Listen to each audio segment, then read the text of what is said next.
الحمدللہ رب العالمین والصلاة والسلام علی رسول اللہ۔ حدیث کا سبجیکٹ کتاب الصیام، روزوں کا بیان۔ اس کتاب میں 19 اسباق ہیں۔ آج انشاءاللہ ہم 8واں سبق پڑھیں گے۔ کیا بھول چوک میں کھا پی لینے سے روزہ ختم ہو جاتا ہے؟ اگر کوئی شخص روزے سے ہے اور وہ بھول کر کھانا کھا لے یا کوئی چیز پی لے تو کیا اس کا روزہ ختم ہو جائے گا یا اس روزے کو وہ مکمل کرے گا؟ اس کے اوپر کوئی فرق نہیں پڑے گا۔ آئیے اس مسئلے کو حدیث پاک کی روشنی میں سمجھتے ہیں اور حدیث پاک کا بھی لفظی ترجمہ پڑھتے ہیں حوالے کے ساتھ۔ عن ابی ہریرہ رضی اللہ عنہ، ابو ہریرہ یہ صحابی رسول ہیں رضی اللہ عنہ، عن بیان کرتے ہیں، عن النبی صلی اللہ علیہ وسلم، نبی صلی اللہ علیہ وسلم سے، قال آپ صلی اللہ علیہ وسلم نے فرمایا، اذا نسیا جب نسیا کوئی بھول جائے، کوئی شخص بھول جائے، اذا نسیا جب بھول جائے، فاکل اور کھا لے، وشرب اور پی لے۔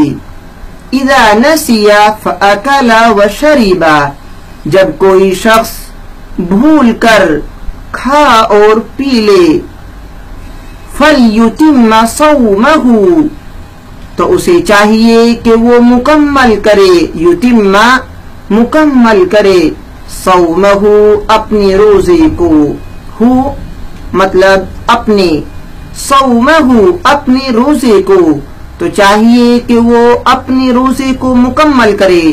اس کا روزہ خراب نہیں ہوا ہے۔ کیوں خراب نہیں ہوا ہے؟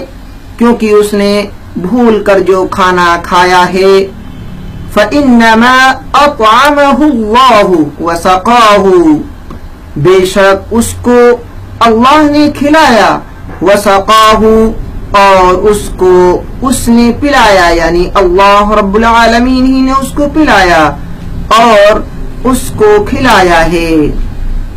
اللہ رب العالمین نے اس کو کھلایا اور اللہ رب العالمین ہی نے اس کو پلایا، اس وجہ سے اس کا روزہ خراب نہیں ہوا۔ اب اگر کوئی شخص بھول کر کھا پی لیتا ہے تو وہ اپنے روزے کو ختم نہ کرے بلکہ مکمل کر لے، اس کے روزے میں کوئی کمی نہیں ہوگی۔ البتہ آدمی کے دل کے اوپر ہے یہ بات کہ آدمی جان بوجھ کر کھا رہا ہے یا بھول کر۔ اگر بھول کر وہ کھا پی رہا ہے تو اللہ رب العالمین اسے معاف فرمائے گا اور اس کے روزے کا مکمل ثواب اس کو عطا کیا جائے گا۔ صحیح البخاری، یہ حدیث صحیح بخاری کے اندر باب الصیام اذا اکل او شرب ناسیا، اس باب کے اندر موجود ہے۔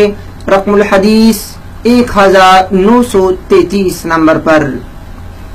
نسیا وہ بھول گیا، نسیا وہ بھول گیا، فلیتم چاہیے کہ وہ پورا کرے، فلیتم چاہیے کہ وہ پورا کرے، صومہ اپنا روزہ، صومہ اپنا روزہ، اطعمہ اس کو کھلایا، اطعمہ اس کو کھلایا، سقاہ اس نے اسے پلایا، یعنی اللہ نے اس کو پلایا، اس نے اسے پلایا۔ الغرض حدیث پاک کے اسی انداز میں اسباق آپ تک ہمارے پہنچتے رہیں گے۔ ہمارا یہ واٹس ایپ نمبر ہے، آپ اس کو اپنے فون میں ایڈ کریں اور ہمارے پاس میسیج کریں۔ ہم دوسرے اسباق بھی اسی انداز میں تیار کرتے ہیں، لفظی ترجمہ قرآن کریم، فقہ، الادعیہ الماسورہ، اللغہ العربیہ، الناظرہ والمخارج، یہ تمام سبجیکٹس اسی واٹس ایپ نمبر پر اگر آپ میسج کریں گے تو آپ کو ان تمام کی ویڈیوز، تمام کے اسباق آپ کے فون میں ہماری جانب سے پہنچیں گے۔ اللہ تعالی ہم سب کو بہتر انداز میں تعلیمات حاصل کرنے کی توفیق نصیب فرمائے، آمین۔ السلام علیکم ورحمۃ اللہ وبرکاتہ۔